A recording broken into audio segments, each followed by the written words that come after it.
Theatre जगत के सभी चाहने वालों, मेरे गुरुओं, मेरे उस्तादों को मेरी तरफ से बहुत-बहुत नमस्कार। मैं अनिल टिक्कू नटरंग फेसबुक पेज पर आज आप सबके रूबरू पेश हुआ हूँ। मैं शुक्रगुजार हूँ नटरंग का जिन्होंने मुझे ये मौका प्रदान किया कि आज मैं अपनी बात आप सबके सामने रख पाऊँ। सुनीता लांबा जी, शम्मी दमीर जी, सबको मेरा नमस्कार। नमस्कार Kiran ji, coming and listening to me. आप हमारे लिए एक इंस्पिरेशनल स्रोत रहे हैं। आपसे काफी सारी इंस्पिरेशंस हमें मिलती हैं। Thank you so much for joining.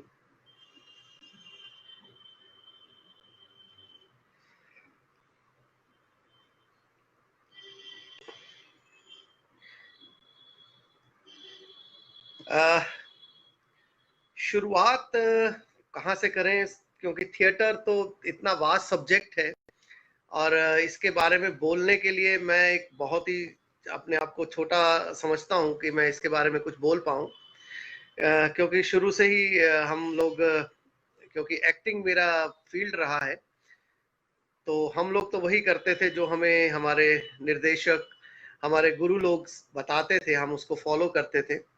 और ये एक बहुत अच्छा तरीका है कि जब तक आप किसी को सुने नहीं, आप कुछ कर नहीं पाते, आप सीख नहीं पाते। तो सीखने के लिए जो मुझे अपने पूरे लाइफ में समझ में आया कि सीखने के लिए सुनना सबसे ज्यादा जरूरी है। नमस्कार ठाकुर साहब, साउथ अफ्रीका से जुड़ने के लिए बहुत बहुत शुक्रिया। आपके आशीर्वाद से सब यहाँ पर पहुंच पाए हैं और हमें मौका मिल पाया इतने इतने दिग्गज हस्तियों को सुनने का। ये हमारे लिए एक बहुत बड़ा अवसर है। ये जो international theatre talk show Natrang ने शुरू किया, मैं समझता हूँ अपने आप में एक ये पहला प्रयास था जिसमें इतने बड़े बड़े लोग, इतनी दिग्गज हस्तियों को सुनने का हमें मौका मिला। और हम अपने आप को बहुत खुशकिस्मत समझते हैं कि हम नटरंग का एक हिस्सा हैं और इस वजह से हम ये इन सबको देख पाए। वीरेंद्र रावल जी नमस्कार, आपका बहुत बहुत शुक्रिया जुड़ने के लिए। तो थिएटर के बारे में बात कर रहे थे, तो मैंने थिएटर कैसे शुरू किया, इसकी शुरुआत कैसे हुई, वहां से मुझे लगता है मैं शुरू करता हूँ। दरअसल आप कह नहीं सकते कि थिएटर का जो इंस्पिरेशन है आपको कैसे मिली। Either it is by birth और बाहर से, क्योंकि मुझे नहीं याद आ रहा कि मैंने जब रेगुलर थिएटर करना शुरू किया तब मैंने 12th पास कर लिया था और मैं ग्रेजुएशन में आया था नया नया, और उन दिनों मैंने थिएटर ग्रुप ज्वाइन किया था। लेकिन अब जब मैं रिकॉल करता हूँ अपनी थिएटर की जिंदगी के बारे में, तो नमस्कार अयाश जी, सुमन जी, आपका बहुत बहुत शुक्रिया जुड़ने के लिए। तो मुझे लगता है कि ये जो इंस्टिंक्ट है बचपन से ही आपके अंदर कहीं ना कहीं पैदा होता है, क्योंकि अपने पेरेंट्स से या अपनी मम्मी से कभी सुनता हूँ कि बचपन में जब मैं छोटा था तो अपने बड़े भाई साहब का एक कोट होता था बड़ा सा वोल पहनकर, और हाथ में एक चिमटा सा लेकर मैं पूरे घर में वो साधु बाबा बनकर घूमता था और कशकोल लेकर कभी कुछ कभी कुछ। या कभी हमारे बड़े भाई साहब एक्सपेरिमेंट हमारे साथ करते थे। यहाँ पर एक प्रथा थी, वो कान घोपियां वगैरह बनाते थे, कान सखी बोलते थे हम उनको। तो वो हमें मुकुट वगैरह पहनाकर और वो मेकअप करके लिपस्टिक लगाकर वो एक टेबल छोटा सा सामने रखकर और हमें कान सखी बनाते थे। वो राधा कृष्ण का ज्यादातर जन्माष्टमी के मौके पर यहाँ एक प्रथा थी। आजकल शायद उसका प्रचलन बहुत कम हो गया है, लोग इसके बारे में बहुत कम जानते हैं। लेकिन पहले लोग इस तरह की एंजॉयमेंट्स हमारी लाइफ बहुत सारी होती थी। और फिर हमें वो लोग पैसे डालते थे तो वो भाई साहब वो पैसों के लालच में हमें तैयार करके रखते थे।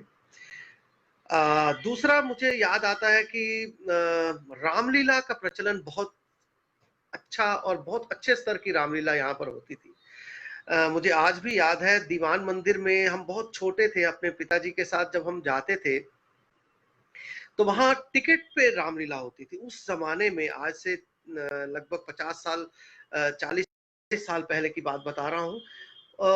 मतलब टिकट विंडो होती थी, मुझे अभी भी याद है, वहां से वो टिकट लेते थे और फिर चेयर्स पर बैठकर हम लोग रामलीला देखते थे। और मतलब एक अजीब सा हमें उस समय अनुभव होता था, यार ये क्या कर रहे हैं, कैसे कर रहे हैं।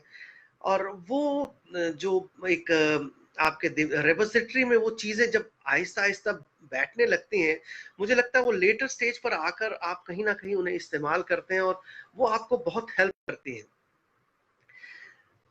उसके बाद मुझे एक चीज और याद आती है कि हमारे पिताजी जो हैं वो खुद बहुत ही अच्छे प्ले राइट थे, रेडियो के लिए शॉर्ट प्लेस लिखते थे उर्दू में। और उनका काफी नाम है उर्दू जगत में।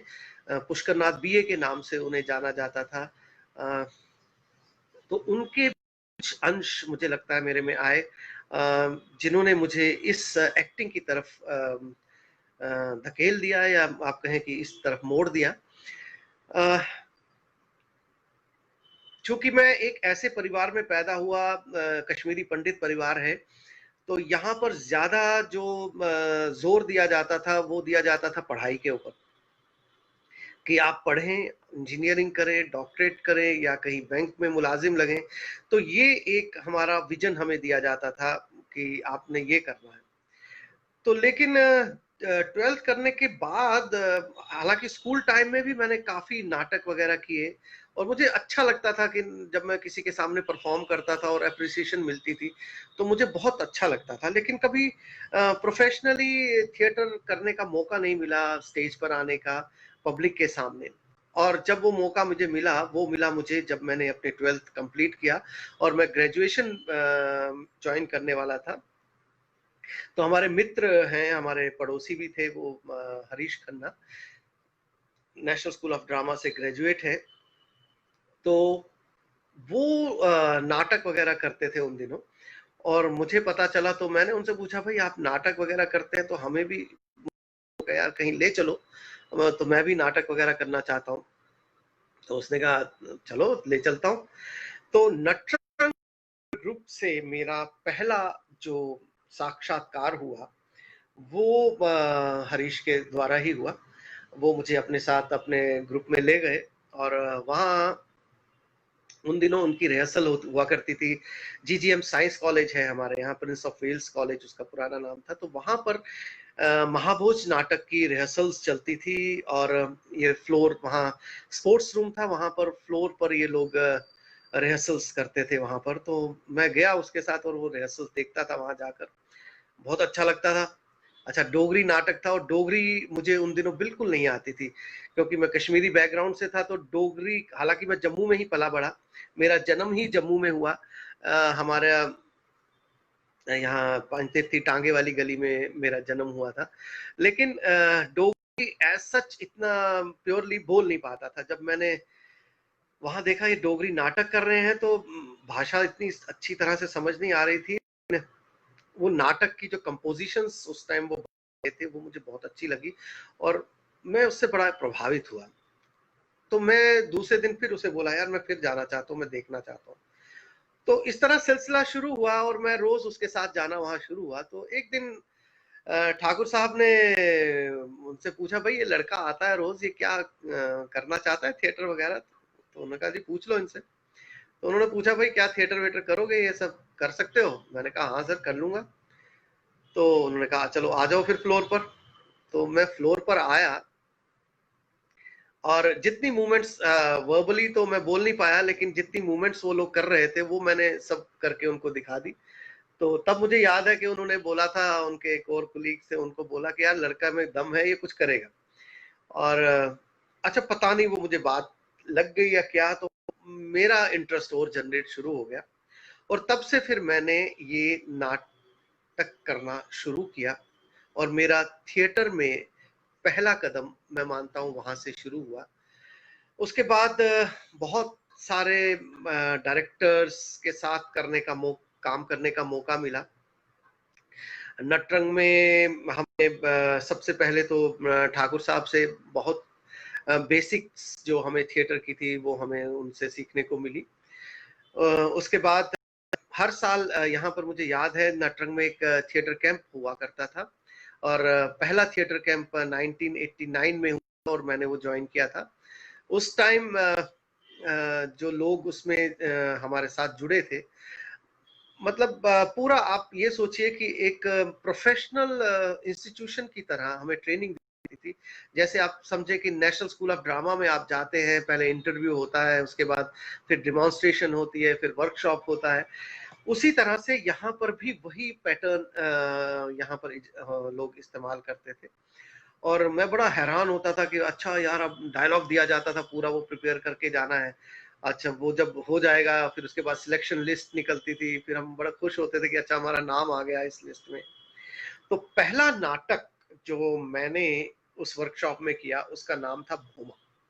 बादल सरकार का लिखा हुआ नाटक भूमा।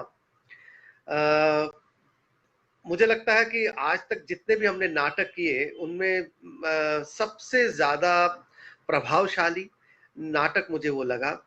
लेकिन उसके बाद में हम लोग ज्यादा शोज नहीं कर पाए, लेकिन उस टाइम हमने उसकी पब्लिसिटी पे बहुत बहुत मेहनत की और लगातार उसके हमने 5-6 शोज भी किए। और मुझे लगता है कि उससे ज्यादा कंटेम्प्रेरी नाटक मैंने आज तक किया नहीं। बहुत मतलब आज के जमाने में भी वो उतना ही कंटेम्प्रेरी है जितना आज से 100 साल पहले या 40 साल पहले था। भूमा नाटक करने के बाद फिर हमें एक और किया, उसमें हमने बहुत सारे घेरा नाटक किया। उसके बाद हमने होली नाटक किया महेश एल कुंचवार का। सबसे ज्यादा हमें जो एक्सपोजर मिला वो मैं समझता हूँ हमारे नुक्कड़ नाटक जो हम लोग करते थे। नुक्कड़ नाटक ने हमें बहुत ही ज्यादा एक्सपोज किया लोगों के सामने आने से। हम लोग बहुत ज्यादा सीख पाए। मुझे लगता है कि एक एक्टर की ट्रेनिंग के लिए उससे सबसे ज्यादा जरूरी है कि वो नुक्कड़ नाटक जरूर करे, और हमें ये मौका मिला। हमें काफी सारे प्रोजेक्ट्स मिले थे एजुकेशन डिपार्टमेंट की तरफ से, रूरल सैनिटेशन का एक प्रोजेक्ट हेल्थ डिपार्टमेंट की तरफ से मिला था, जिसमें हमें जम्मू प्रोविंस के हर गांव में, हर जिले में जाने का मौका मिला और हमने वहां पर वो नाटक किए। वो एक एक्टर की प्रिपरेशन के लिए मुझे लगा कि सबसे बढ़िया सोर्स है। वहां से एक तो आपका पिच जो है वॉइस का वो डेवलप होने शुरू हो जाता है। उसके बाद जो एक्सप्रेशन है और जो लाइव एक्सप्रेशंस आपको मिलते हैं। अच्छा, एक ज्यादा ये वहां पर बेनिफिट ये रहता है कि हमें ये लगता है कि यार ये तो गांव के लोग हैं, इतना इन सबको पता नहीं है, तो हम इनके सामने और ज्यादा खुलकर एक्टिंग करते हैं। शहरों में हम थोड़ा, जो रूरल अर्बन जो लोग हैं उनके सामने थोड़ा सा डर लगता है। पहली बार अगर आप जा रहे हैं करने के लिए नाटक, तो थोड़ा सा हिचकिचाहट सी होती है। लेकिन वहां पर लगता था नहीं, हम तो पूरे कॉन्फिडेंस ये रोल करेंगे और मतलब फुल एनर्जी के साथ हम करते थे, डर नहीं लगता था। तो मुझे लगता है कि थिएटर में जो है कॉन्फिडेंस एक बहुत बड़ी चीज है। आप में जब तक कॉन्फिडेंस डेवलप नहीं होगा, आपके लिए परफॉर्म करना उतना ही मुश्किल हो जाता है। क्योंकि जब भी कोई नाटक या कोई भी कैरेक्टर कर रहे हैं, क्योंकि आप किसी दूसरे कैरेक्टर को जी रहे होते हैं, तो उसको करने के लिए आप में एक कॉन्फिडेंस का होना बहुत जरूरी है। तो नुक्कड़ नाटकों से हमारी जो है एक ट्रेनिंग बहुत अच्छी हुई। बाद हमने जब बाबा जित्तो नाटक किया, वो अपने आप में एक मुझे लगता है पूरा ट्रेनिंग प्रोसेस एक्टर के लिए। उसमें आप गाना भी सीखते हैं, उसमें आप नृत्य भी सीखते हैं और उसमें आप डायलॉग भी सीखते हैं। सारी विधाएं एक नाटक में मिलना बहुत मुश्किल है, और मुझे लगता है बाबा जित्तो जैसे नाटक अगर कोई नए थिएटर करने वाले जो थिएटर पहली बार कर रहे हैं, उन्हें ये नाटक जरूर करना चाहिए। एक एक्टर की ट्रेनिंग में इस नाटक ने भी मुझे बहुत बहुत हेल्प किया। आपकी बॉडी मूवमेंट्स, आपका जो फ्लेक्सिबिलिटी है आपकी बॉडी में, या आपकी वॉइस प्रोजेक्शन है, या आप में जो रिदम है जो एक एक्टर के लिए बहुत जरूरी है, वो सब चीजें इस नाटक से सीखने को मिली। और मुझे लगता है एक एक्टर की ट्रेनिंग के लिए बहुत ही अच्छी ये शुरुआत थी। उस हमने नाटक किया महाभोज। महाभोज भी अपने आप में मुझे लगता है नटरंग का सबसे ज्यादा टेक्निकली साउंड नाटक है आज तक के जितने भी नाटक मैंने किए। जब एनएसडी ने ये नाटक हुआ था तो इसमें कम से कम 100 से 150 तक के कलाकारों ने भाग लिया। एम के रैना जी अच्छी तरह से जानते होंगे। और इसमें 3 सेट लगा करते थे। एक सेट दरबार इसका दास साहब का घर का होता था, एक जेल का होता था और एक गांव का होता था। सब सेट्स थे और इतना भव्य नाटक था। और उस नाटक को सिर्फ 16 लोगों से हम लोगों ने किया नटरंग में, और उसके साथ 8 डंडे हाथों में। 16 और 8 वो डंडे भी एक हमारा पात्र बन गए उस नाटक में। और मुझे लगता है सबसे ज्यादा टेक्निकली साउंड प्ले था। सारे विजुअल्स जो उसमें बनते थे सब एक्टर्स के द्वारा और उन डंडों के द्वारा हम बनाते थे। और ये नेशनल में जब ये नाटक गया नॉर्थ जोन से, फिर नेशनल जब फेस्टिवल में जब ये गया था संगीत नाटक अकेडमी के, तो मुझे याद है मन्नू भंडारी जी उस टाइम स्टेज पर आए और बैक स्टेज पर सभी कलाकारों से मिलने के लिए आए थे। और उन्होंने कहा था उस टाइम के ये नाटक ऐसे हो सकता है, मैंने कभी सोचा नहीं था कि वो उन्होंने कहा कि मैं सोचती थी कि ये डंडों का क्या काम है मेरे नाटक में। और जब उन्होंने देखा तो बहुत खुश हुए। और मुझे लगता है कि वो हमारे लिए एक बहुत बड़ा रिवार्ड था सबके लिए। और उसके बाद हमें और एक जो अच्छा मौका मिला जो मैं समझता हूँ वो था फोर्ड फाउंडेशन की ग्रांट जो नटरंग को मिली। उसमें हिंदुस्तान के सारे दिग्गज जो डायरेक्टर्स थे, गुरु लोग थे, उनसे इंटरेक्शन का, उनके साथ काम करने का हमें मौका मिला। उनमें रुद्र प्रसाद सेनगुप्त जी थे, बंसी कोलदा थे। अरे बंसी कोल जी के लिए मैं चाहता हूँ कि सब लोग प्रार्थना करें कि आजकल वो बिल्कुल ठीक नहीं थी उनकी तबीयत। एक अभी उनका ऑपरेशन हुआ और उससे वो ठीक ठाक निकल कर आए। और एक बहुत ही बड़ी हस्ती है हमारे देश में।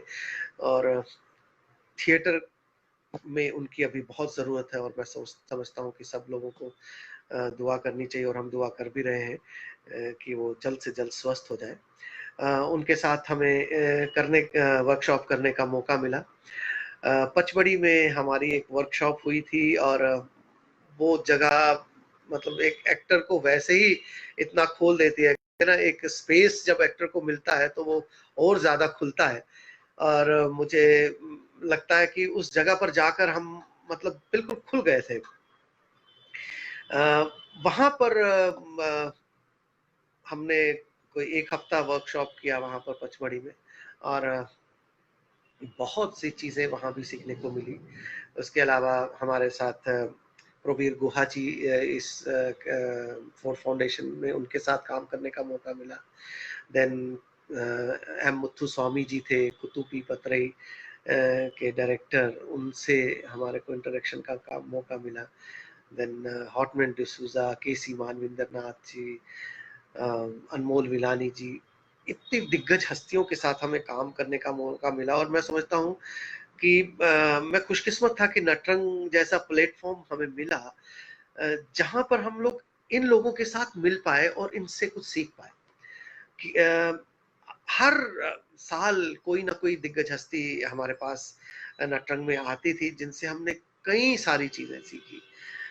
मतलब मैं समझता हूँ कि पहले मुझे अफसोस होता था कि यार मैं national school of drama join नहीं कर पाया, मुझे जाना चाहिए था, मैंने मिस किया।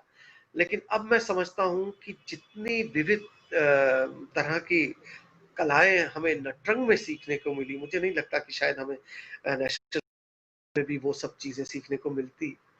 हमें मार्शल आर्ट्स साउथ के कलरी पैयट से लेकर हमें तांता वगैरह, यहाँ अपने नॉर्थ ईस्ट साइड से जो हमारे इंटरेक्शन जब इनसे हुई, अपने रतन ध्यान जी से, उनके थिएटर रेपेट्री में हमें जाने का मौका मिला, तो वहां पर हमने काफी सारी चीजों को सीखा।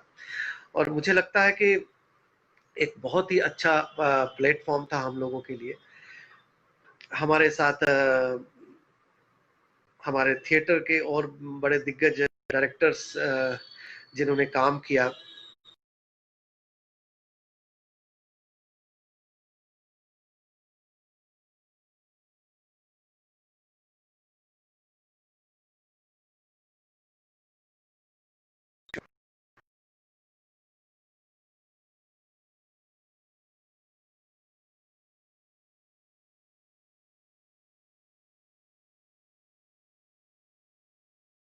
आप जब भी एज ए कलाकार जब आप थिएटर कभी भी ज्वाइन करें तो एक तो है कि आप में डिवोशन,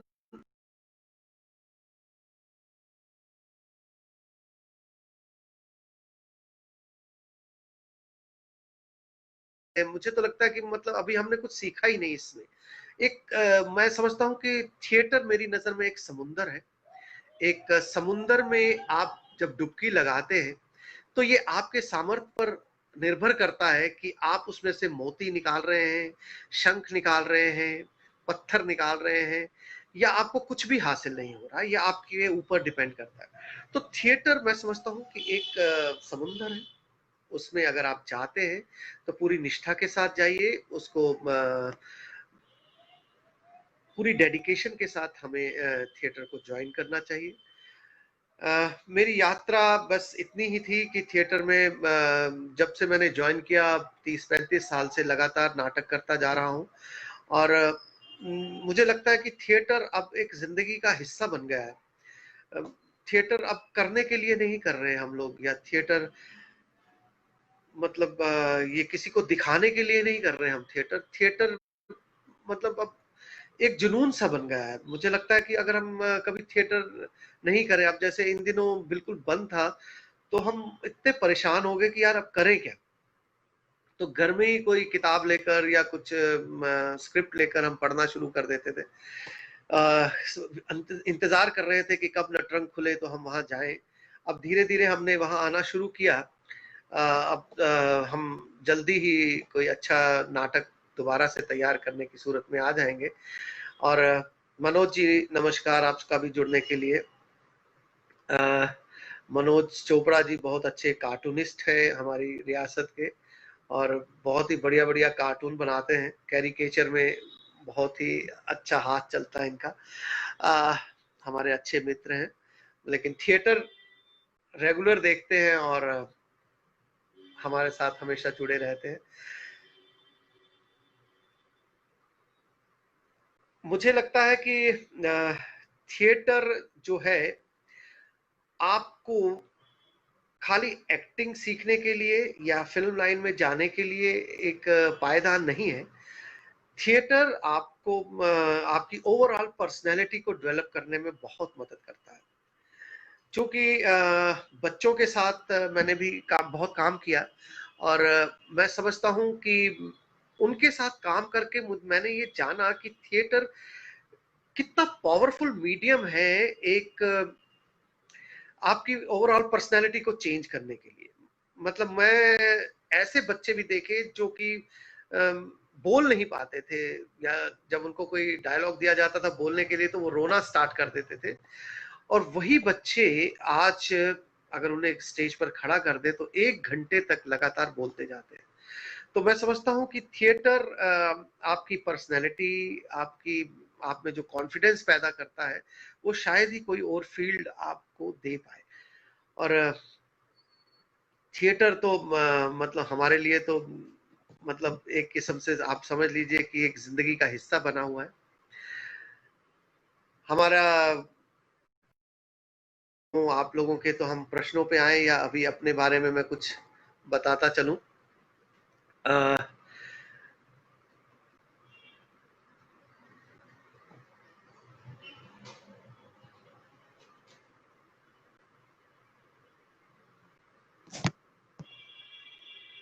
बिल्कुल के रैना जी।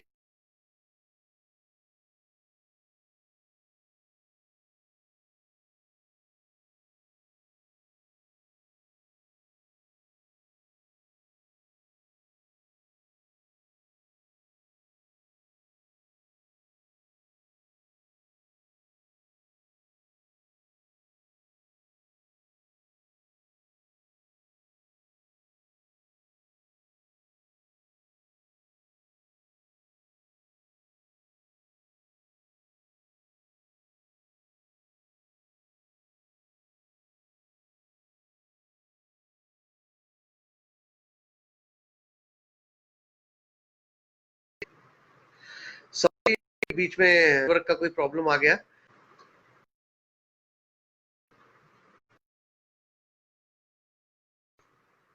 के रैना जी पूछ रहे थे कि theatre becomes way of expression for people like us. बिल्कुल बिल्कुल सही फरमाया आपने कि हमारा एक वे ऑफ एक्सप्रेशन ही बन जाता है हम लोगों के लिए। हमें लगता है कि मतलब लोग कहते हैं यार एक्टिंग कर रहा है, हमें लगता है नहीं यार ये तो अब मतलब हमें लगता नहीं कि हम एक्टिंग कर रहे हैं। मुझे तो लगता है कि हम जब स्टेज पर भी जाते हैं कोई नाटक लेकर, तो वहां भी मतलब जब हम कुछ कर रहे होते हैं तो मुझे नहीं लगता कि हम एक्ट कर रहे होते हैं, हम जस्ट उस कैरेक्टर को जी रहे होते हैं। और सबसे बड़ी बात हमने एक तो सीखा जब हमने वर्कशॉप किया था ये आदिल और हरीश के साथ, पहली बार हमारे साथ वर्कशॉप करने आए, तो वहां पर हमें पहली बार सीखने को मिला कि अरे ये सब आपने एक्सप्रेशन बनाना नहीं है, ये खुद ब खुद निकलेगा।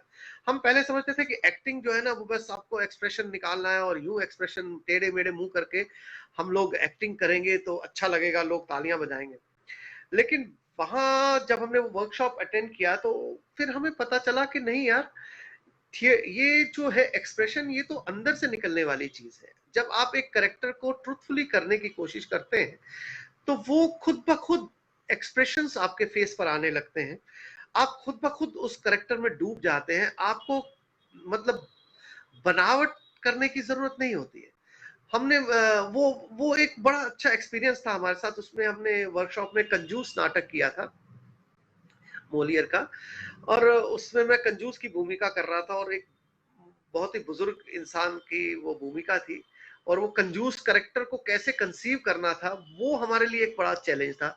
और मुझे याद है आदिल और हरीश मुझे कहते थे कि यार तुम सोचो कि कंजूस कैसा होगा, क्या होगा। तो ये आज आप जैसे देख रहे हैं लंबे बाल हैं, आजकल तो कोरोना की वजह से ये लंबे हो गए, कटवा नहीं पाए।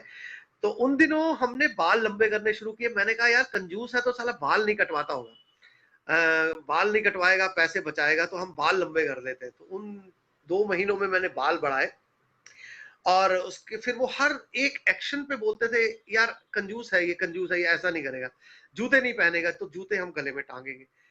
और इस तरह से करते करते हमने इतने सारे उसमें इडियम्स डेवलप किए, और करते करते जो मिर्जा सखावत अली बेग का करेक्टर तैयार हुआ वो अपने आप में एक नई किस्म का करेक्टर तैयार हुआ। क्योंकि हमने पहले तो ये कंजूस नाटक मैंने भी नहीं देखा था, और आदिल और ये सब देख चुके थे हरीश, और उन्होंने कहा नहीं यार ये बिल्कुल अलग है जो हमने अभी तक देखा था। अभी तक जितने भी नाटक हमने देखे थे उनको देखकर लगता नहीं कि आपने उनको कॉपी किया और आपका बिल्कुल सबसे हट कर था। तो तब हमें एक कॉन्फिडेंस डेवलप हुआ कि एक करेक्टर को कैसे कंसीव किया जाता है, एक करेक्टर को करेक्टराइजेशन। मोहित पूछ रहे हैं कि कैसे करते हैं करेक्टराइजेशन एक करेक्टर की आप। बहुत सरल भी है और बहुत मुश्किल भी। एक एक्टर के लिए सबसे ज्यादा जरूरी जो मैं समझता हूं वो है उसकी ऑब्जर्वेशन। एक एक्टर अगर ऑब्जर्व नहीं करेगा तो वो अपने अपना बेहतरीन दे नहीं पाएगा। मुझे याद है एक बार हम बंसी कौल जी के साथ एक वर्कशॉप कर रहे थे, तो वहां उन्होंने हमें बोला कि भाई वहां एक नाला सा बहता था, वहां पर भेज दिया, और वहां पत्थर थे बड़े बड़े। उन्होंने कहा एक एक पत्थर पर सब बैठ जाओ और इस पत्थर को वॉच करो। अच्छा, हम सोचे यार पत्थर में क्या देखें, आप इस पत्थर की एक्टिंग करनी है आपको, आप पत्थर को वॉच कीजिए। एंड यू वोंट बिलीव, हमें उस समय बिल्कुल समझ में नहीं आता था कि ये बोल क्या रहे हैं। मुझे अभी भी हैरानी होती थी कि यार पत्थर को कैसे हम कंसीव करें, क्या सोचे क्या करें। लेकिन अब आकर हमें समझ में आता है कि ऑब्जर्वेशन क्या चीज है। लाइक आप अगर स्टेज पर कुर्सी पर भी बैठे हैं तो क्यों बैठे हैं, उसका रीजन क्या है, उसके पीछे की बैकग्राउंड क्या है। अगर आप ये सब चीजें सोचते हैं तो आपको करेक्टर करने की जरूरत नहीं है, स्टेज पर वो अपने आप एक करेक्टर बन जाता है। मुझे लगता है कि अगर आपकी ऑब्जर्वेशन अच्छी है, आप लाइफ में कितने सारे लोगों से मिलते हैं, कितनी वो सब कैरेक्टर्स हैं। ये हमारी दुनिया एक आप समझ लीजिए रंगमंच है और इसमें अलग-अलग कैरेक्टर्स आपके आस-पास घूम रहे हैं। आपने अपनी रिपॉजिटरी में उन कैरेक्टर्स को स्टोर करना है। जो भी कैरेक्टर आप देखते हैं, उनको ऑब्जर्व कीजिए, वो कैसा रिएक्ट करते हैं, क्यों ऐसा रिएक्ट कर रहे हैं, उसके पीछे क्या बैकग्राउंड है, उसे समझने की कोशिश कीजिए। मुझे लगता है ये एक बहुत हेल्प करेगा।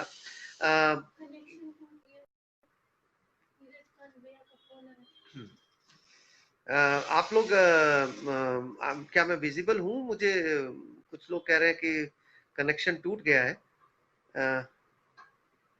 क्या मैं लाइव पे चल रहा हूँ अभी? Any comments? कोई नीरज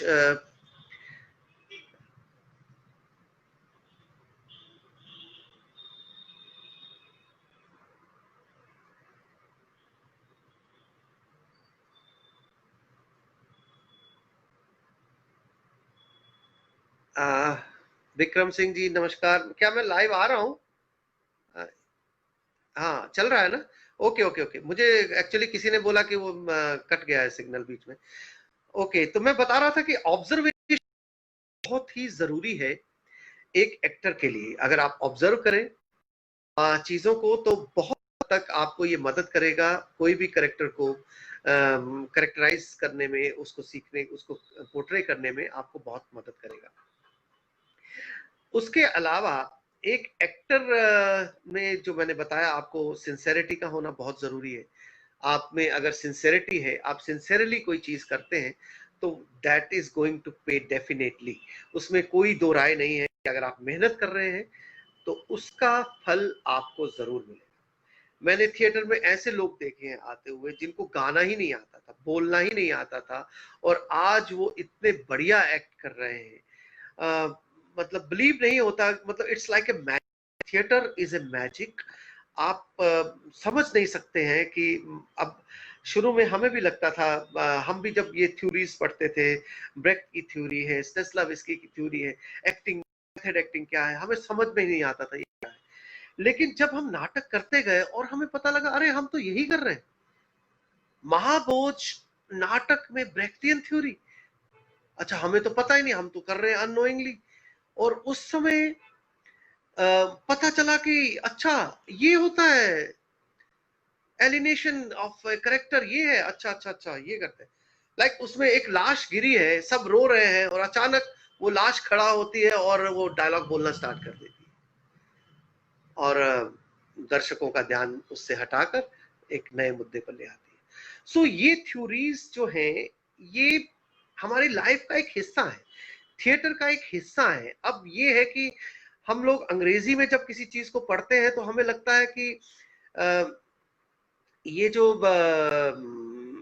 चीज है पता नहीं आउट ऑफ द वर्ल्ड है यार, ये हमारे लिए नहीं बनी है। लेकिन हर एक चीज, हर कहीं थिएटर वही है, एक्सप्रेशन वही है, थिएटर की भाषा वही है, सिर्फ जगह बदलती है। मुझे लगता है कि थिएटर से बड़ी भाषा और कोई नहीं है। इसमें हिंदी, इंग्लिश, उर्दू, कश्मीरी, पंजाबी, कोई भी भाषा हो, थिएटर की एक अपनी भाषा है। आयाश जी पूछ रहे हैं कि आपने टीवी में भी काम किया है और डिफरेंस क्या है। टीवी में मैंने काम तो किया पर बहुत कम काम किया, मगर थिएटर मुझे ज्यादा अच्छा लगता है टीवी से भी, क्योंकि टीवी में एक जो इंस्टेंट एक्सप्रेशन देने पड़ते हैं और इंस्टेंट करेक्टराइजेशन करनी है, ये है तो मुश्किल। इसके लिए आपके इमोशंस जो है, इंस्टेंट इमोशंस की जरूरत है। वहां पर आपको टाइम बहुत कम मिलता है। हाँ, रीटेक्स मिल जाते हैं, आप अपनी गलती को सुधार सकते हैं, लेकिन स्टेज पर जो है आप को रीटेक तो नहीं मिलता, लेकिन आपको प्रैक्टिस का बहुत मौका मिलता है, जिससे आप में एक करेक्टर करने की जो सेटिस्फेक्शन है ना, वो मिलती है।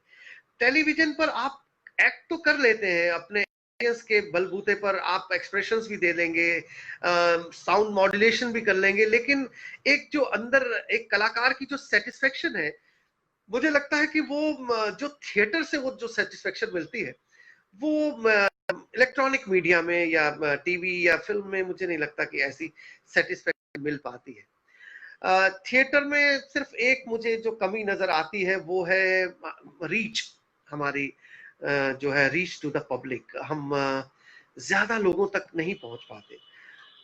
उसके लिए मुझे लगता है कि ये जो नुक्कड़ नाटक और ये गांव-गांव जाकर नाटक करना है, ये ट्रेडिशन अगर हर कहीं स्टार्ट हो और इसके लिए अगर कोई रोड मैप हमारी गवर्नमेंट भी तैयार करे और हम लोग भी तैयार करें, जितने भी हम लोग थिएटर के लोग हैं, कि गांव-गांव जाकर अगर हम थिएटर को पहुंचाएं, लोगों के बीच जितना जाकर हम थिएटर करें, मतलब प्रोसीनियम से निकलकर मुझे लगता है हमें लोगों के बीच में जाकर जब हम थिएटर करें तो हम ज्यादा से ज्यादा लोगों तक पहुंच सकेंगे, तभी इसकी एक पहचान बन पाएगी।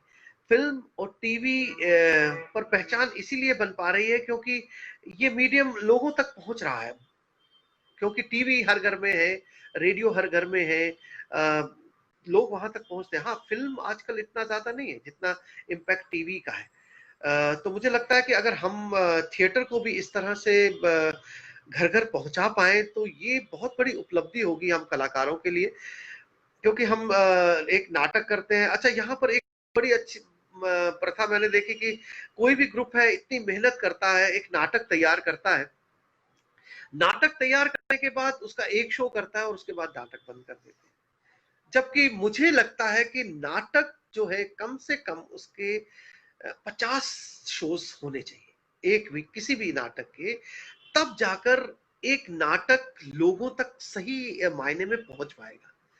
क्योंकि हमारे दर्शक ही कितने हैं, एक अभिनव थिएटर है हमारे यहाँ, उसमें 500 या 600 के करीब दर्शक आ सकते हैं और वो भी कभी भी पूरा जैम पैक फुल नहीं होता।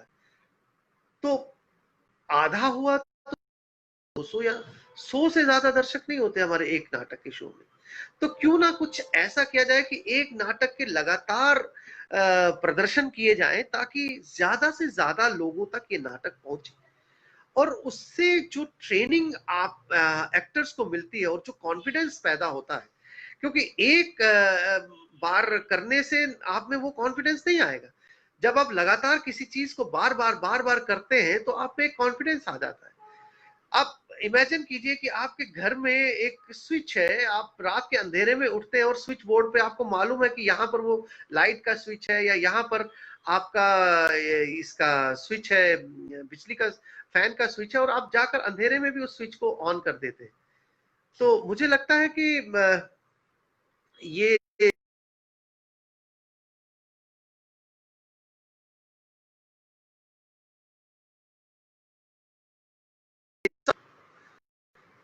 ये सब प्रैक्टिस से ही होता है, और जितना ज्यादा आप प्रैक्टिस करेंगे थिएटर में उतना ही ज्यादा आप परफेक्ट बनेंगे। इसके लिए मुझे नहीं लगता कि आपको कहीं और जाने की जरूरत है। आप सिंसेरिटी से थिएटर कीजिए, कोई अच्छा गुरु चुनिए, किसी अच्छे प्लेटफॉर्म पर जाकर किसी अच्छे थिएटर ग्रुप को चुनिए जहां आपको प्रॉपर ट्रेनिंग दी जाए, और वहां पर आप, मुझे लगता है कि जम्मू में हमारे यहाँ स्टेट में टैलेंट की कमी नहीं है, बहुत अच्छा टैलेंट है, नए लड़के आ रहे हैं, मगर कुछ देर बाद मैं देखता हूँ गायब हो जाते हैं, दिशाहीन हो जाते हैं, पता नहीं लग रहा कि कहाँ जाना है, क्या करना है, आगे थिएटर को कैसे ज्वाइन करना है। अ, बहुत मतलब निराशा होती है कभी कभी देखकर कि यार जो हमारी नई जनरेशन है वो किस दिशा में जा रही है। या तो प्रॉपर प्लेटफॉर्म नहीं मिल पा रहा, या उन्हें प्रॉपर गाइडेंस नहीं मिल पा रही, क्या हो रहा है। अ, मुझे लगता है कि हमें इस दिशा में भी सोचना चाहिए। अ,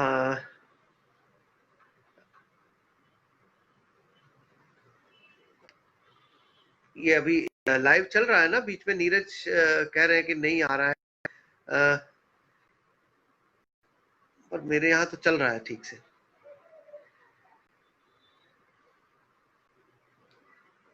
हाँ, तो थिएटर की बात करें, कैरेक्टर्स को लेकर, कैरेक्टराइजेशन को लेकर जो है कोई खास फॉर्मूला नहीं है।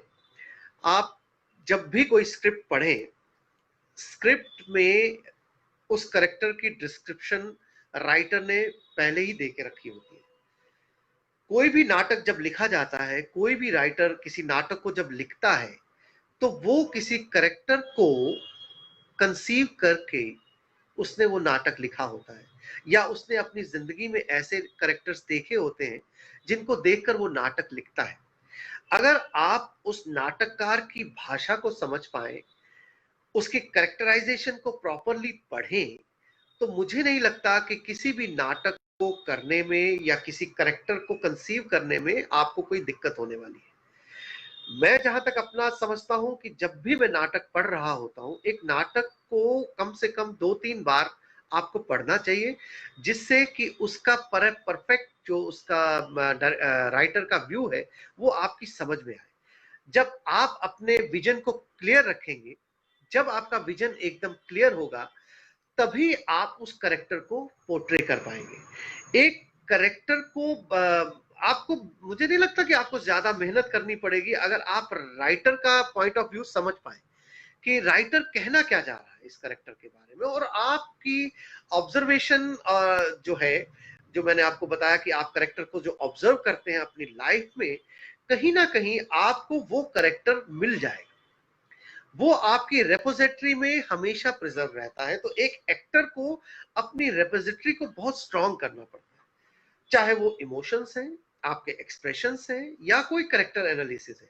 आपको ऑब्जर्वेशन से उन करेक्टर्स को अपनी रेपोजिटरी में स्टोर करके रखना है, और जब आपको मौका मिलता है कोई करेक्टर उस तरह का करने का, तो आपको वो जो करेक्टर्स, वो रेपोजिटरी में जो आपकी यादाश्त में जो करेक्टर्स हैं, जो इमोशंस हैं, वो आपको उस समय यूटिलाइज करने पड़ते हैं, और जो उसे प्रॉपरली यूटिलाइज कर पाता है वो दर्शकों से जुड़ जाता है। सबसे जरूरी, आप समझते हैं कि दर्शक जब तक आपके साथ नहीं जुड़ेगा, आपको नाटक करने में मजा नहीं आएगा। आप कहते हैं ना, हम लोग इतने शोज, एक नाटक के जब 10-12 शोज करते हैं, तो किसी किसी शो में हमें लगता है यार आज मजा नहीं आया करेक्टर करने में। तो वो वजह क्या होती है कि हम लोग दर्शक से जुड़ नहीं पाते। दर्शक हमारे सामने है, हमें मालूम है, हम उसे देख नहीं पा रहे।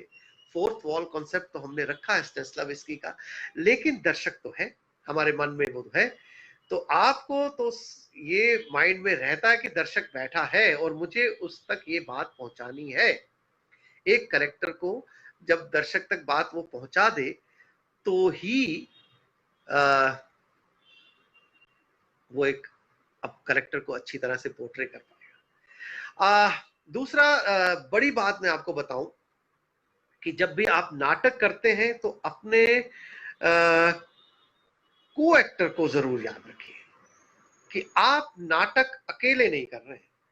हाँ, सोलो है तो ठीक है, लेकिन जब आप एक ग्रुप में नाटक कर रहे हैं तो आप अकेले नहीं हैं, आपके साथ पूरी टीम है, तो आपको पूरी टीम को लेकर चलना है। और मुझे यहाँ पर B.R. भार्गव जी की बात अभी तक मेरे दिमाग में वो बैठ गई थी। उस दिन हम एक बार राजस्थान टूर पर गए हुए थे अपना नाटक बाबा जित्तो लेकर, और उन दिनों वो डेप्यूटी सेक्रेटरी ड्रामा हुआ करते थे संगीत नाटक अकेडमी में। और उन्होंने मुझे एक बात उस टाइम बोली मेरे करेक्टर के बारे में। उन्होंने कहा, अनिल आप करेक्टर तो बढ़िया कर रहे हो, बहुत अच्छा जा रहा है, पिच भी ठीक है, सब कुछ ठीक है, ऑडियंस को पूरा इन्वॉल्व कर रहे हो, लेकिन मुझे एक चीज बताएंगे आप कि आपका जो ये करेक्टर है, इस सीन में ये इंपॉर्टेंट है या आपका करेक्टर जो है उसका करेक्टर इंपॉर्टेंट है? मैं कहा नहीं सर, वो तो राजा है, मैं तो वजीर हूँ, तो राजा का करेक्टर ज्यादा इंपॉर्टेंट है। तो कहते यार वो जो है आपका करेक्टर उस पर हावी हो रहा है। तो मैंने कहा सर तो क्या? कहता यार एक एक्टर के लिए ये बहुत ज्यादा जरूरी है कि प्ले क्या डिमांड कर रहा है। अगर आपका को एक्टर उस लेवल पर नहीं जा रहा है, तो आपको थोड़ा अंडर प्ले करके उसको उस लेवल पर लाना है। ये एक अच्छे एक्टर की निशानी है कि वो अपने को एक्टर को अपने साथ लेकर चले। वो अपने सब टेक्स्ट को, अपने करेक्टर को जब तक साथ लेकर नहीं चलेगा, तो नाटक जो है सक्सेसफुल नहीं होगा। एक एक्टर को सिर्फ अपने लिए ही नाटक नहीं करना है। जब नाटक कर रहे हैं तो नाटक सभी के लिए है और सभी को साथ लेकर चलना है। तो और ये बात मैं आज तक नहीं भूला, और जब भी मुझे कभी लगता है कि नहीं, ये वाला जो करेक्टर है ये ज्यादा इंपॉर्टेंट है और मुझे थोड़ा सा अंडर प्ले करना चाहिए, मैं उससे ज्यादा अगर अच्छा करूंगा तो उसकी इंपॉर्टेंस खत्म हो जाएगी। तो ये एक एक्टर को बहुत ही ज्यादा सोच विचार करना चाहिए। मोहित, हाँ, सब टेक्स्ट बिहाइंड द टेक्स्ट, ये तो है। आप जब एक करेक्टर कर रहे हैं तो आपके सब टेक्स्ट में क्या चल रहा है, ये बहुत ज्यादा जरूरी है एक एक्टर के लिए। ये जानना कि अगर मैं स्टेज पर जा रहा हूं तो क्यों जा रहा हूं, इसके पीछे मेरा कारण क्या है। जैसे वो कहते हैं ना, कहाँ जा रहा हूं, क्यों जा रहा हूं और कहां से आ रहा हूं, ये जब एक एक्टर माइंड में समझ ले तो उसके लिए बहुत ही आसान हो जाता है एक करेक्टर को पोर्ट्रे करना। ये जो करेक्टर है एनालिसिस, मुझे लगता है हर एक करेक्टर के लिए एक अलग थ्योरी है, अलग आपकी डेफिनेशन है। हर एक डायरेक्टर आपको बिल्कुल अलग तरीके से गाइड करेगा, लेकिन हर एक चीज इंपॉर्टेंट है।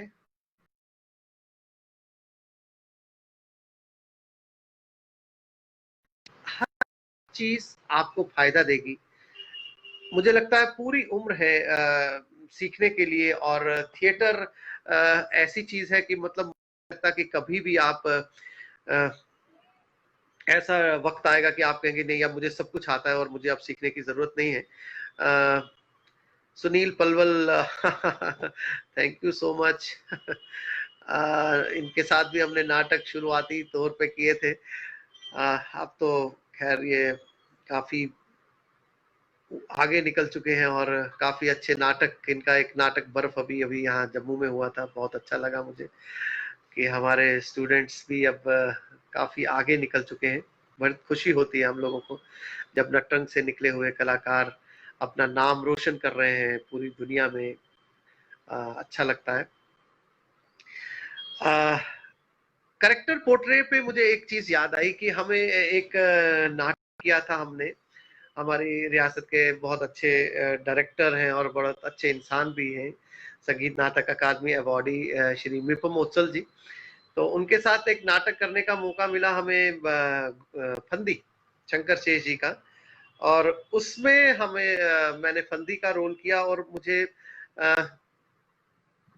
सभी कोई 8-10 कैरेक्टर्स उसमें निभाने थे। और सबसे चैलेंजिंग यही था मेरे लिए कि कैसे अलग अलग डायमेंशंस दी जाए हर करेक्टर को। तो उसमें उत्सल जी का एक ट्रेनिंग प्रोसेस अलग तरह का है। वो तो एक तो बड़ा फ्रेंडली तरीके से सिखाते थे, कभी हमें ये नहीं फील होने देते थे कि भाई तुम्हें कुछ नहीं आता। वो एक कॉन्फिडेंस जो हमें डेवलप कर, नहीं आप कर पाएंगे, आप ही ने करना है, you are doing well, you are doing well, you are doing well. और करते करते उस टाइम हम लोगों ने जब वो किया,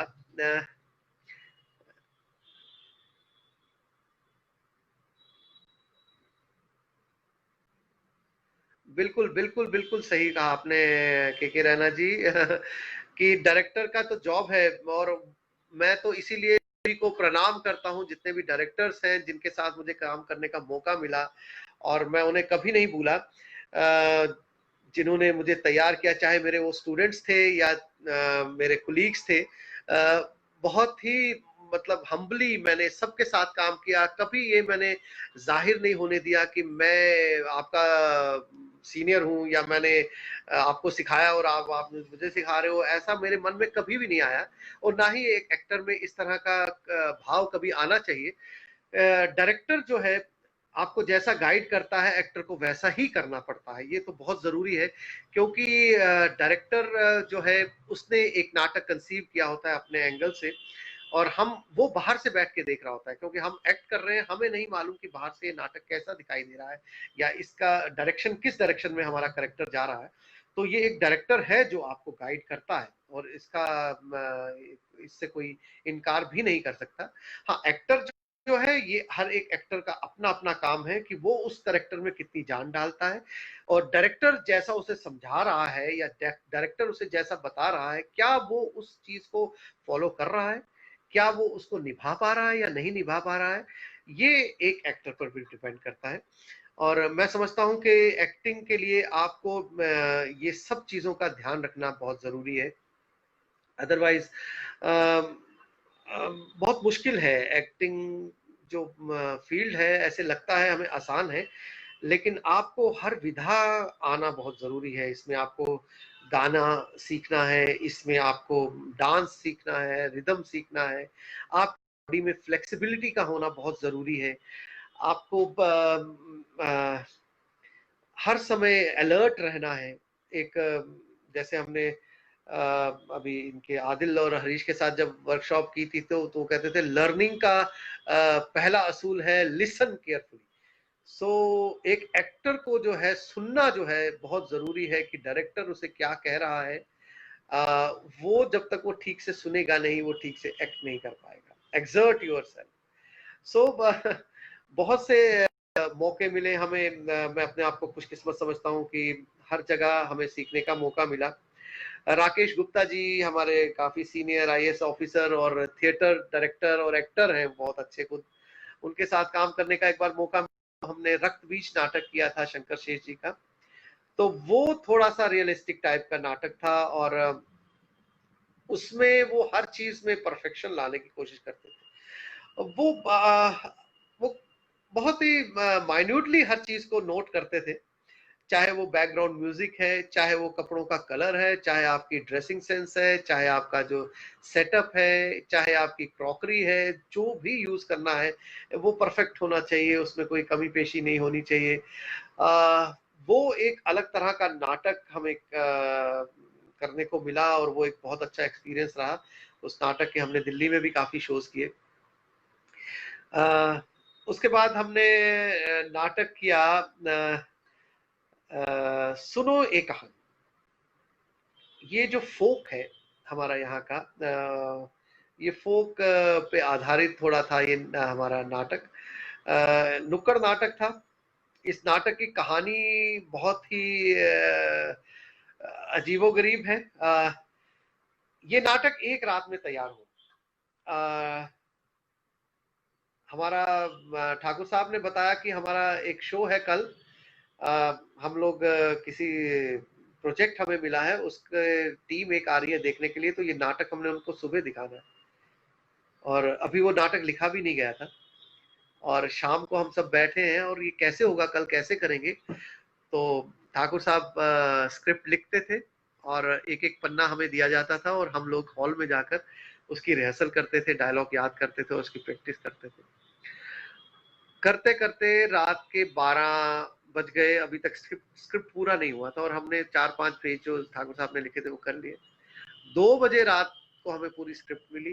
3 बजे तक हमारी ये हालत थी कि हम पढ़ते पढ़ते सो गए थे, और सुबह उठते ही हमने वो नाटक पूरा तैयार किया। 11 बजे हमने उसका डिमॉन्स्ट्रेशन करना था उस प्रोडक्शन का, और 11 बजे हमने वो नाटक तैयार करके उनको दिखाया, और उन्हें बहुत पसंद। और तब से लेकर आज तक मुझे लगता है कोई 500 से ज्यादा उसके शोज हो चुके होंगे, और कहाँ कहाँ वो नाटक नहीं किया। और इतना सटीक नाटक वो गर्ल चाइल्ड मैरिज के ऊपर तैयार किया था, और उसमें हमने फिर गाने वगैरह भी इंट्रोड्यूस किए, और मुझे लगता है वो अब तक का हमारा नुक्कड़ का सबसे बेस्ट नाटक था। दूसरा ये पूछ रहे थे folk theatre of Kashmir Bhand Pather, ये बांड पत्थर कश्मीर वाले पूछ रहे हैं। तो मुझे लगता है कि बांड पत्थर के बारे में ये हमारा एक फोक ट्रेडिशनल फोक फॉर्म है कश्मीर की, एक सटायरिकल फोक फॉर्म है जिसमें कि भांड बोलते हैं हम, वहाँ कलाकार जो है उनको भांड बोला जाता है। पत्थर होता था कहानी जो कि वो उसमें सुनाते थे। भांड पत्थर जो है एक इतना स्ट्रॉन्ग मीडियम ऑफ एक्सप्रेशन रहा कश्मीर का, और उनके एक अपने जो इनोवेशंस हैं उसमें, मतलब आप हैरान हो जाएंगे कि वो कैसे इनोवेट करते हैं, उनके कॉस्ट्यूम्स, उनका मेकअप का सामान, उनके एक्सप्रेशंस और उनके जो मैनरिज्म वो ये लोग उसमें इस्तेमाल करते हैं, वो बिल्कुल अलग ही एक दुनिया है। और लोग तो दीवाने हैं उसके। बहुत सी इसके लिए हमने कोशिश की है बाण पत्थर को रिवाइव करने के लिए। स्टेट एकेडमी की तरफ से भी बहुत से प्रोग्राम्स किए जाते हैं, फेस्टिवल, बाण फेस्टिवल्स किए जाते हैं इनको, और इनको ग्रांट्स वगैरह काफ़ी दी जाती है। अब तो काफ़ी सारे ग्रुप हैं हमारे स्टेट में, और कोशिश ये रहती है कि हम इनका ज़्यादा से ज़्यादा ऑल ओवर इंडिया में इनका शोज करवाएं, ताकि लोगों तक ज़्यादा से ज़्यादा ये पहुंचे और लोगों को पता चले कि ये बाण थिएटर है क्या चीज़ है। बहुत ही मज़ेदार कहानियाँ एक है उसमें शिकार का एक कहानी है, वो जंगल के बारे में कि जंगलों को काटना नहीं चाहिए, जंगल हमारे लिए कितने इम्पोर्टेंट हैं, और उसको वो किस ड्रामेटिक वे में वो दिखाते हैं। और या फिर अंग्रेज़ों का जब राज था यहाँ, तो अंग्रेज़ यहाँ पर आते थे, वो कैसे बिहेव करते थे, लोगों पर अत्याचार कैसे करते थे, तो कैसे वो हिस्टोरिकल वे में दिखाते हैं, और वो जो प्रॉप्स यूज़ करते हैं, मतलब अमेजिंग। उसके बारे में इतना डिटेल में यहाँ जाना, उसके लिए एक अलग ही एक डिबेट हो तो ज़्यादा अच्छा रहेगा। लेकिन मुझे लगता है कि बाण पत्थर एक बहुत ही स्ट्रॉन्ग मीडियम है थिएटर का, हमारे रियासत का। इसके अलावा यहाँ पर भी हमारे जम्मू में भी है एक भक्तियाँ थिएटर था। भक्तियाँ ये एक थिएटर फॉर्म ही है, थिएट्रिकल फॉर्म, जिसमें गा गा कर ये सुनाते थे अपनी कहानियाँ।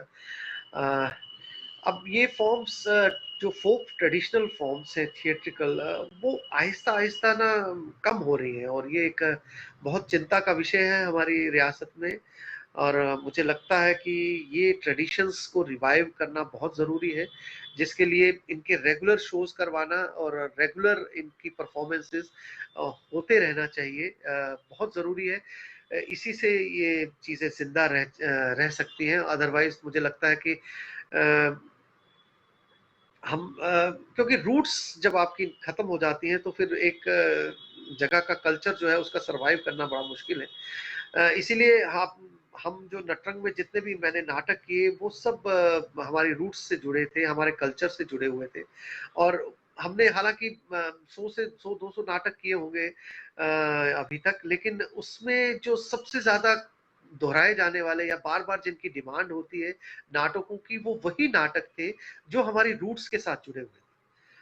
उनमें आप बावाजित्तो ले लीजिए, आप हमारा महाभोज ले लीजिए, हमारा घुमाई ले लीजिए। ये सब प्लेस जो नाटक थे हमारे रूट्स के साथ, इसमें हमारे यहाँ का फोक सॉन्ग्स, फोक ट्रेडिशंस जुड़े होने की वजह से इनको बहुत ही ज्यादा सराहा गया।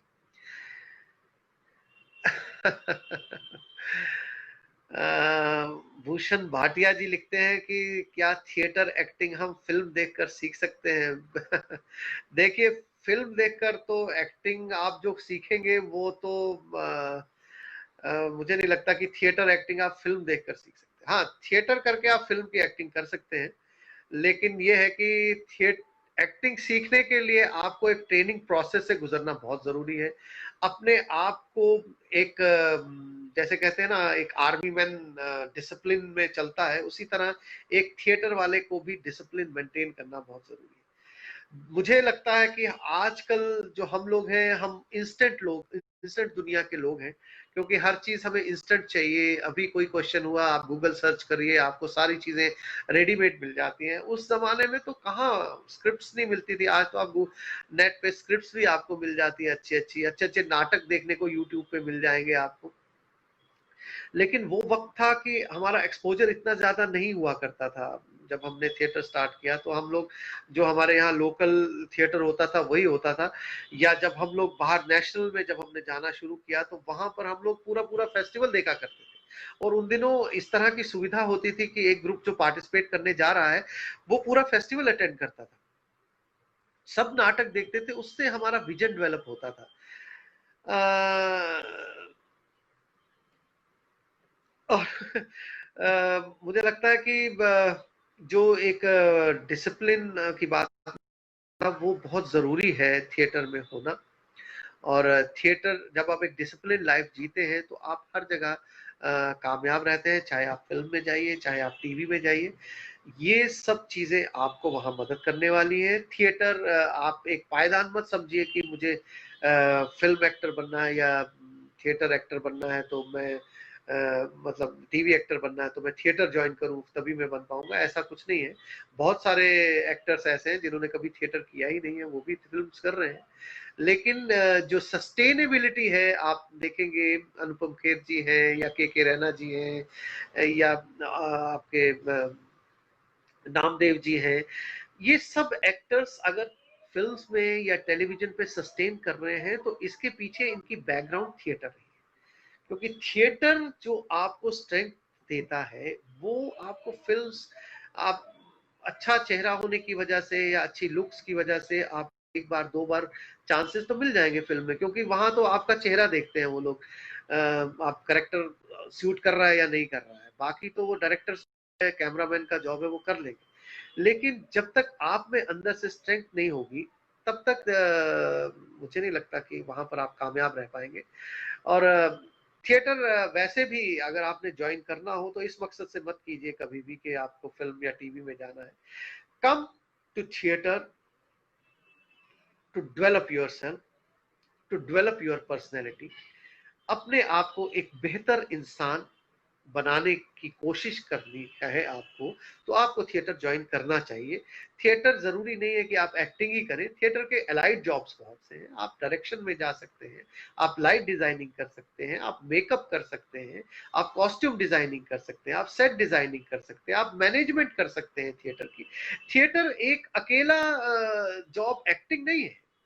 मुझे हैरानी होती है कि जब भी आता है थिएटर में, मैं एक्टर बनना चाहता हूँ जी, मुझे एक्टर बना दो जी, मुझे ये कर दो जी। लेकिन एक्टिंग ही सब कुछ नहीं है। हाँ, आपको सीखने का, हर चीज सीखने का मौका मिलता है, लेकिन ये है कि थिएटर अगर आप एक्टिंग नहीं कर पाते, आप और बहुत से ऐसी चीजें हैं जो आप थिएटर में कर सकते हैं। और मुझे लगता है थिएटर आपको अपने आप को एक अच्छा इंसान बनाने के लिए ही ज्वाइन करना चाहिए। ये मत सोचिए कि हाँ मैं थिएटर ज्वाइन कर रहा हूँ, अब मैं अच्छा एक्टर बनूंगा, मुझे फिल्मों में काम मिलेगा, मुझे टीवी में काम मिलेगा। डोंट, फिर तो आपको थिएटर ज्वाइन ही नहीं करना चाहिए। थिएटर एक मैं कहूँ हमारे लिए तो पूजा है। इट्स मतलब मैं आपको कैसे एक्सप्लेन करूं कि थिएटर जो है, हमने कभी इसका ये नहीं सोचा कि हम इसको फायदे के लिए कर रहे हैं। ये एक आप कहें तो मुझे लगता है कि थिएटर मैंने जो ज्वाइन किया था तो मुझे नहीं पता था कि मैंने थिएटर करना है या मैं इतने साल थिएटर करूंगा, लेकिन ये अब मेरी जिंदगी का एक हिस्सा बन चुका है। मतलब theatre is a part of our life.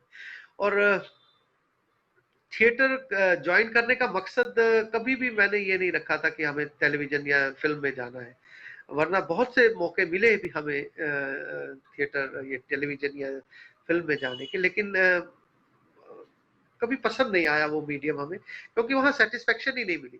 क्योंकि मैं खुद इस समय पैसों का मुझे वो नहीं था कि, क्योंकि थिएटर में पैसा नहीं है इसलिए लोग टेलीविजन या फिल्म की तरफ जाते हैं।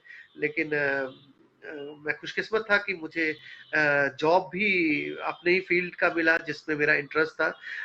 तो academy of art culture and languages में मेरा जॉब हुआ एज ए स्टाफ आर्टिस्ट, और वहाँ मुझे 18-20 साल हो गए। अब मैं आजकल असिस्टेंट कल्चरल ऑफिसर का ये जॉब देख रहा हूँ, और जितना भी कल्चर है जम्मू कश्मीर का उसको देखने का मौका मिला, और उसको बाहर शोकेस करने का, जितने भी प्रोग्राम ऑर्गेनाइज वगैरह करते हैं वो हम करते हैं। तो इसलिए मुझे पैसे का कभी ये नहीं रहा, क्योंकि तनख्वाह मिल रही है, नौकरी लगी है, इसलिए मैंने थिएटर से निकलने का या थिएटर से फिल्म में या टीवी में जाने का कभी सोचा ही नहीं। और मुझे लगता है कि थिएटर में रहकर ही जितना बेहतरीन इंसान आप बन सकते हैं, और जितना मैं अपने आप के एक्सपीरियंस से बता रहा हूँ कि मुझ में जितना कॉन्फिडेंस डेवलप हुआ, मुझे लगता है कि कोई भी अगर थिएटर सीरियसली करेगा तो उसको जरूर फायदा मिलेगा थिएटर से। और theatre is not for earning, theatre is just to make you a perfect person. Theatre आप ज्वाइन कीजिए अपने आप आपकी लाइफ में कहीं भी आपको जाना हो, अगर कहीं जॉब करना है, थिएटर मत छोड़िए। थिएटर आपको हेल्प करेगा एक बेहतर लाइफ जीने में, आपके मेंटल स्ट्रेस को रिलीव करने में, क्योंकि जिस काम में आपको मजा आता है उससे आपका स्ट्रेस जो है रिलीव होता है। और मैं समझता हूँ कि it's a very great stress reliever also. आपको बहुत मदद मिलेगी थिएटर ज्वाइन करने से। और कोई सवाल?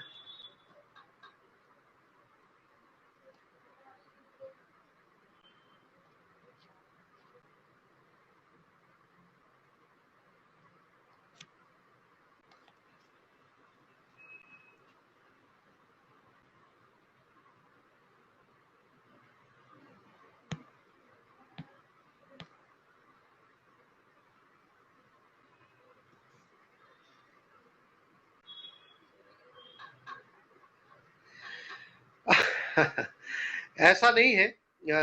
थिएटर जितना बाहर नटरंग ने किया है, मुझे नहीं लगता शायद इतना किसी ने किया होगा हमारी स्टेट में से। लेकिन हाँ, कुछ और थिएटर ग्रुप्स भी हैं जो बाहर थिएटर कर रहे हैं, लेकिन हमने जो काम किया बाहर नटरंग ने, वो सिर्फ रूट से जुड़ा हुआ काम था, इस वजह से उसको पहचान मिल पाई बाहर। अगर हम जैसे हमने नाटक किया रक्त बीज, तो रक्त बीज is a realistic kind of play, तो वो बाहर भी होता है, हर जगह होता है वो नाटक। उसमें एक्टर्स तो मतलब हर जगह है ना। आप बॉम्बे के एक्टर्स, जो कमर्शियल एक्टर्स हैं, वो इतना बढ़िया एक्ट करते हैं, आप उनसे कैसे हम मुकाबला कर सकते हैं। लेकिन जो हमारी चीज है वो हमारी है, वो नहीं दे सकते। इसीलिए मैं कहता हूं कि रूट से जुड़ा हुआ जो थिएटर हम करेंगे, तो ही हम अपनी पहचान अपने पूरे भारतवर्ष में बना पाएंगे। हम यहाँ पर नाटक तैयार करते हैं, हम सोचते हैं कि हम तुगलक नाटक करेंगे और हम एनएसडी के कलाकारों का मुकाबला कर सकते हैं, लेकिन ये है कि उसमें हमारी अपनी कोई चीज नहीं होती। जब हम अपनी चीज कहीं ले जाते हैं, वही हमारे लिए एक सस्टेनेबिलिटी का कारण बनती है। चिल्ड्रन थिएटर के साथ एक्सपीरियंस तो मोहित, एक अलग ही अनुभव है बच्चों के साथ जो मैंने थिएटर किया। बच्चे आपको वो कुछ सिखा जाते हैं जो आप कहीं भी नहीं सीख पाते। बच्चों में इतनी स्पॉन्टेनिटी है।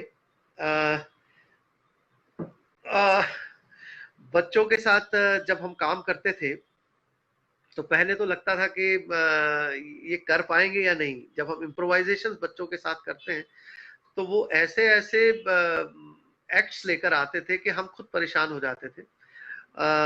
उनमें हमारे जो बच्चों का फेवरेट ग्रुप था, उसमें ये मोहित शर्मा हमारे वहां से निकले हैं, सुमित शर्मा हैं, विक्रांत शर्मा थे, पंचम था, और विवेक था टगोत्रा, और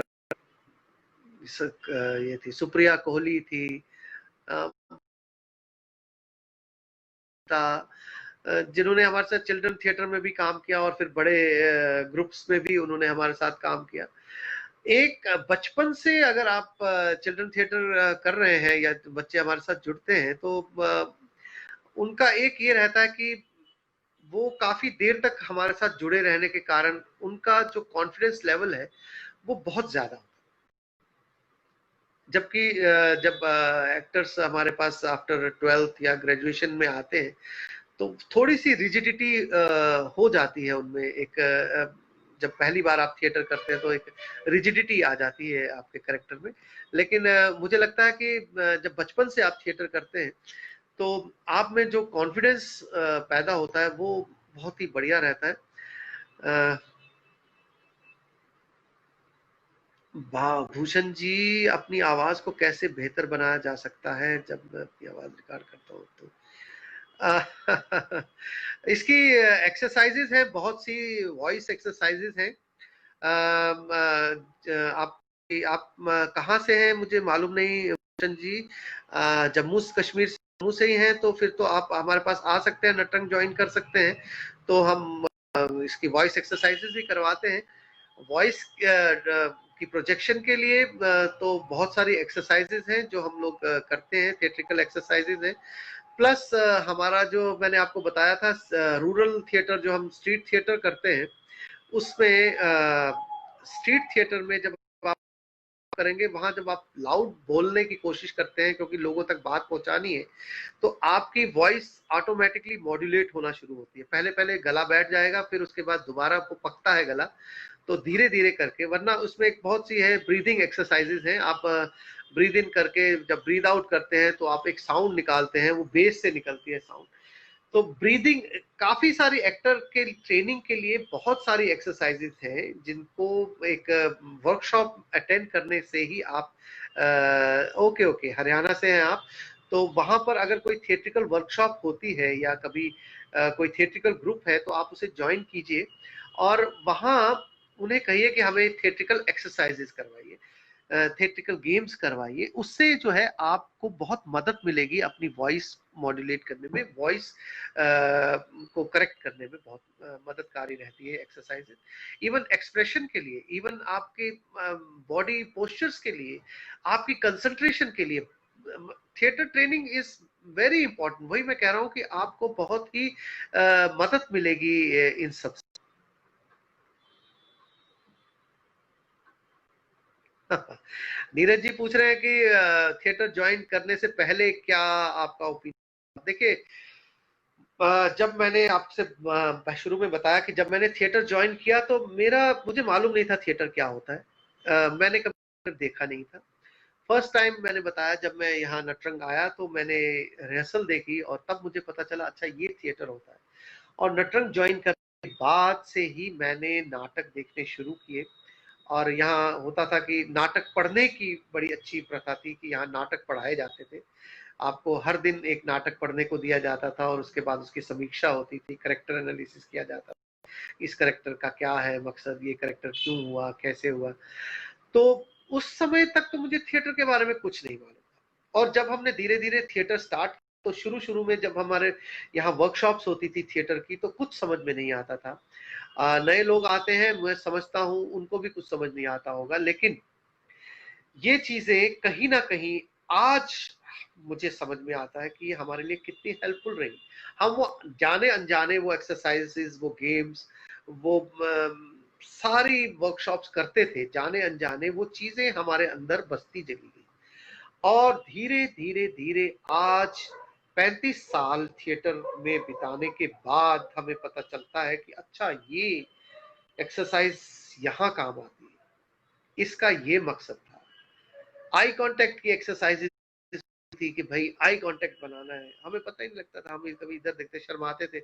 अब कभी लड़का लड़की का आई कांटेक्ट बन जाए। एक बार याद है, हम नाटक कर रहे थे घेरा और ठाकुर साहब हमारे को डायरेक्ट कर रहे थे, तो सीन था सोमा और सुमन का, तो हाथ में हाथ, वो जाना है, बिछड़ना है उसने, तो हाथ में हाथ डाल के वो गोल गोल घूमना था और आंखों में आंखें डाल के वो रोमांटिक डायलॉग्स चलने थे। तो हमें आदत नहीं है, तो हमारी नजरें नीचे हो जाती, दो दो बार फिर नीचे देखना, तो ठाकुर साहब डांटते थे, अरे भाई कभी रोमांस नहीं किया है, कहाँ बैठे रहते थे। हाँ, तो रोमांटिक बनो, थोड़ा आंखों में आंखें डालो। तो अब वो समझ में आता है कि आई कांटेक्ट क्या जरूरी, कितना जरूरी। आपको पता नहीं चलता, पब्लिक को पता चल जाता है कि आप आई कांटेक्ट जब किसी से बनाते हैं तो मतलब आप, अब हमें वो फीलिंग्स आती है ना कि आपको कितनी स्ट्रेंथ मिलती है एक एक्टर को, जब आप एक किसी की आंखों में आंखें डाल के बात करते हैं स्टेज पर अपने को एक्टर के साथ, जो रिलेशन डेवलप करते हैं, वो कितना हेल्पफुल रहता है। इसीलिए मैं कहता हूं कि जब भी आप थिएटर ज्वाइन करें, कभी ये मत सोचे कि मैं बस जाते ही कोई अच्छा रोल मिल जाएगा और मैं एक अच्छा एक्टर बन जाऊंगा। आपको पेशेंस रखना है, थिएटर में पेशेंस बहुत जरूरी है। आप पेशेंस रखिए, यू वॉच, आप डेली, क्योंकि हमने जब थिएटर ज्वाइन किया तो हमें तो मौका ही नहीं मिलता था कि हाँ जी आप बड़ा नाटक में आप उसका हिस्सा बने। हम बस चाय और कचौरियां लाओ और सबको पिलाओ और फिर वो बाहर फेंक दो, सारा कूड़ा करकट साफ सफाई करो। 1 साल तक यही चलता था, ट्रेनिंग हमारी यही होती थी। और आज लोग समझते हैं यार क्या झाड़ू मरवा रहे हैं हमसे, ये कर रहे हैं, पर मैं कहता हूँ एक एक्टर को ये सब चीजें करना बहुत जरूरी है। क्योंकि एक एक्टर जब तक हम्बल नहीं होगा, डाउन टू अर्थ नहीं जाएगा, वो मुझे नहीं लगता कि एक करेक्टर को अच्छे से पोर्ट्रे कर पाएगा। बहुत ही हम्बल होना जरूरी है, और ये सब चीजें आपको हम्बल बनाती हैं। आप किसी के पांव छूते हैं, आप अगर अपने कंपाउंड में झाड़ू मारते हैं, तो ये चीजें आपको हम्बल बनाती हैं। एक्टर को हम्बल होना बहुत जरूरी है। 1 साल 2 साल आप देखिए, आपको मौके मिलेंगे, बट हताश नहीं होना है कि भाई मैं तो रोज आता हूँ, मेरे को कोई काम ही नहीं मिलता, मुझे कोई डायलॉग नहीं दिया जाता, मुझसे कुछ करवाया नहीं जाता। जो काम हो रहा है उसे अगर आप देखते रहेंगे, अगर आप में पेशेंस है, ये भी एक बहुत बड़ी ट्रेनिंग है कि एक आप में पेशेंस कितनी है। एन एक्टर प्रिपेयर्स नहीं, वो आप जाते हैं एक्टर बनने, वो हर बार उसको बोलता है पहले शाउट करके आओ सड़क पे जोर जोर से पागलों की तरह, yes I want to become an actor, I want to become an actor. वो बंदा कहता है यार ये क्या, फिर कहता अब तो ये नहीं आएगा, फिर उसको भगाता है, फिर वो आता है, फिर आता है। जब वो इतना करने के बाद भी आता है ना, कहता है now you can do the acting, अब मैं तुम्हें एज एक्टर लेना चाहता हूँ। तो वो जुनून तक आप में नहीं होगा तो आप थिएटर में कामयाब नहीं हो सकते। So patience is the key element. बिल्कुल सही काजल जी, पेशेंस तो चाहिए। एक्टर में पेशेंस नहीं होगी तो वो एक्टिंग नहीं कर पाएगा, बहुत मुश्किल। और कोई प्रश्न? बहुत बहुत शुक्रिया। मेरी बातें सुनने का मुझे लगता है कि नॉस्टैल्जिक मूवमेंट्स, नॉस्टैल्जिक मूवमेंट तो भैया बड़े सारे होते हैं। हर नाटक के बाद जब आपको अप्रिसिएशन मिलती है, आपके करेक्टर को सराहा जाता है, तो वो तो नॉस्टैल्जिक मूवमेंट रहती है। लेकिन सबसे ज्यादा नॉस्टैल्जिक मूवमेंट तब थी जब संगीत नाटक अकादमी अवार्ड अनाउंस हुए और मेरा नाम उसमें आया, और मैं तो बिलीव ही नहीं कर पाया कि ये क्या हो रहा है। So all thanks to Natrang and all the directors, गुरु लोग जिन्होंने मुझे ट्रेन किया। मैं उन सबका फिर से धन्यवाद देना चाहता हूँ। आप सबका धन्यवाद देना चाहता हूँ, खास तौर पर बलवंत ठाकुर जी का। मैं तो आ ही नहीं रहा था इस प्लेटफॉर्म पे। मैंने कहा सर अपने घर का प्लेटफॉर्म है, तो उन्होंने कहा नहीं, you should share your thoughts and your experiences with the audience. और थैंक यू सर। मुझे लग रहा था कि पता नहीं क्या बोल रहा हूँ, और पता नहीं ठीक भी बोला या नहीं, आप लोगों तक मैं अपनी बात पहुंचा पाया या नहीं। यू नो बेटर, आप बाद में भी मुझे इस पे कमेंट्स भेज सकते हैं।